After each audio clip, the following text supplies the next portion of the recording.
अभी तक तो उद्योगपतियों से मुनाफा कमा रही थी कि अगर देखें आप, सबसे ज्यादा चंदा भारतीय जनता पार्टी को मिला है, पॉलिटिकल पार्टी को। ये पॉलिटिकल पार्टी वो है जो गरीबों से भी मुनाफा कमाना चाहती है। जब गेहूं खरीदा गया होगा तो कोई कीमत नहीं होगी, और जब राशन दिया गया था गरीबों को तो कोई शर्त नहीं थी। अब चुनाव जीत गए तो गरीबों को पहचानते नहीं है।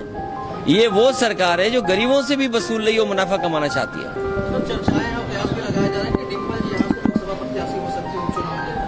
अभी मैं इस बात को नहीं कह सकता हूं, लेकिन हमारी पार्टी के कार्यकर्ता नेता हम लोग बैठ करके तय करेंगे कि लोकसभा का आने वाले चुनाव में कौन प्रत्याशी होगा।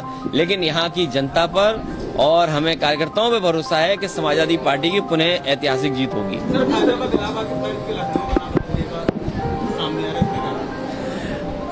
बीजेपी जानबूझ करके बेरोजगारी पे नहीं बात करेगी। मैं उनसे जानना चाहता हूं, ये बुलडोजर चला रहे थे, कल मुख्यमंत्री जी ने जिस अस्पताल का उद्घाटन किया है वो भी इलीगल है, और इलीगल इसलिए कि रेजिडेंशियल एरिया में कोई अस्पताल नहीं बन सकता। क्या रेजिडेंशियल एरिया में अस्पताल बन सकता है? तो जब रेजिडेंशियल एरिया में अस्पताल नहीं बन सकता है तो बताओ, मुख्यमंत्री ने उद्घाटन कर दिया, तो बुलडोजर चलेगा कि नहीं चलेगा?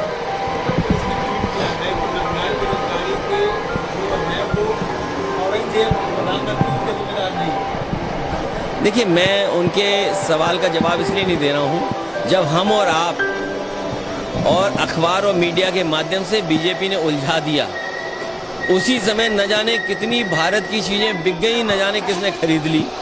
इसीलिए बीजेपी ये चाहती है कि जो लोग नारा दे रहे थे वन नेशन वन राशन, हम और आप लोग इसी तरह उलझे रहे इन सवालों में।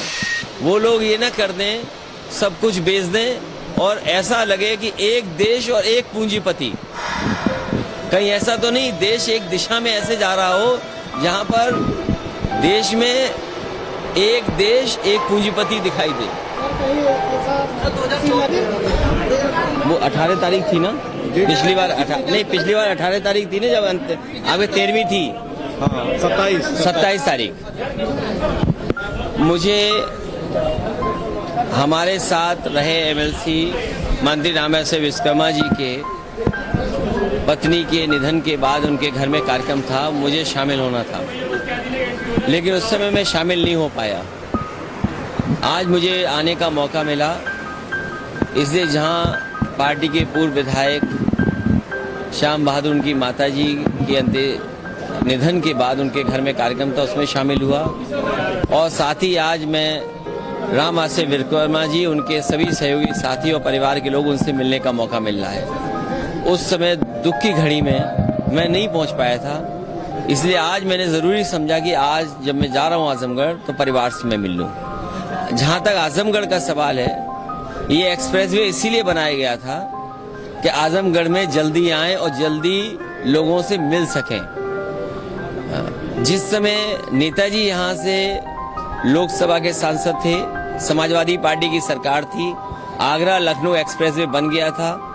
इस एक्सप्रेसवे को और आगे ले जाएं, उस समय यहाँ की जनता ने कभी एक्सप्रेसवे नहीं मांगा था, लेकिन उसके बावजूद समाजवादी सरकार ने समाजवादी पूर्वांचल एक्सप्रेसवे दिया था।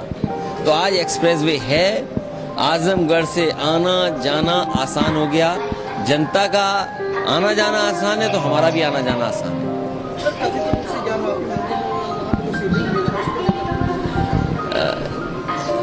ज्ञानवापी मस्जिद बहुत पुरानी रही है, और ये भारतीय जनता पार्टी की जानबूझ करके साजिश है।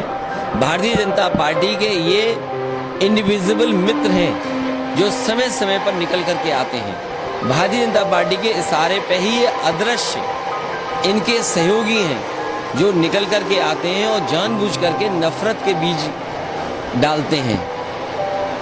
जहां तक कोर्ट का सवाल है, इससे पूर्व सुप्रीम कोर्ट ने भी या और फैसलों में भी इस बात को कहा गया है कि पुरानी चीजों को नहीं उठाया जा सकता, लेकिन उसके बावजूद भी भारतीय जनता पार्टी के सारे में हिंदू मुस्लिम झगड़े लगे रहे, नफरत फैलती रहे।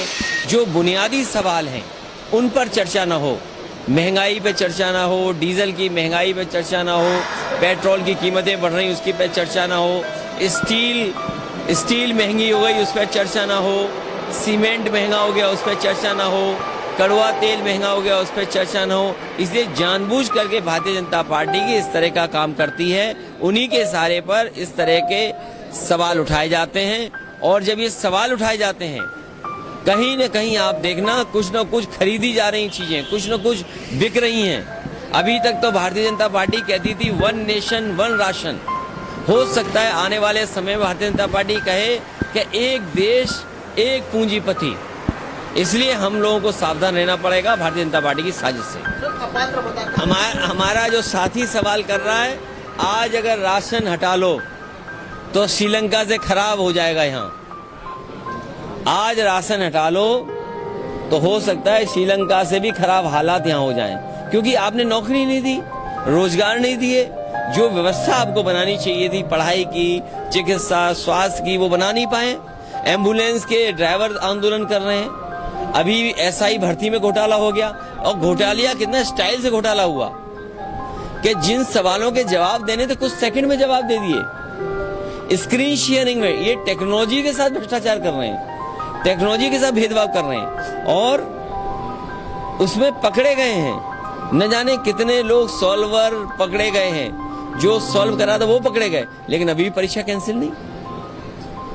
अपराध पे कोई लगाम नहीं लगा पा रही उत्तर प्रदेश की सरकार, क्योंकि ये पुलिस को खुली छूट दे दी है। पुलिस से ये चुनाव जितवा रहे थे। जब पुलिस से ये चुनाव जीतेंगे तो पुलिस से क्या उम्मीद करेंगे? पुलिस भी मनमानी करेगी। थाने में देखिए बलात्कार हो गया, एक बेटी का बलात्कार हुआ हो, घटना हुई हो उसके साथ, और जब वो न्याय मांगने आई हो तो थाने के थानेदार ने उसके साथ कर दिया वो बलात्कार। क्या थाने में बुलडोजर चलेगा कि नहीं चलेगा? तो इस सरकार में अगर आप न्याय मांगने जाओगे तो बुलडोजर चल जाएगा। आने वाले लोकसभा ये उत्तर प्रदेश की जनता भारतीय जनता पार्टी का सफाया करेगी। ये महंगाई देखते हुए, बेरोजगारी देखते हुए इनका सफाया होगा।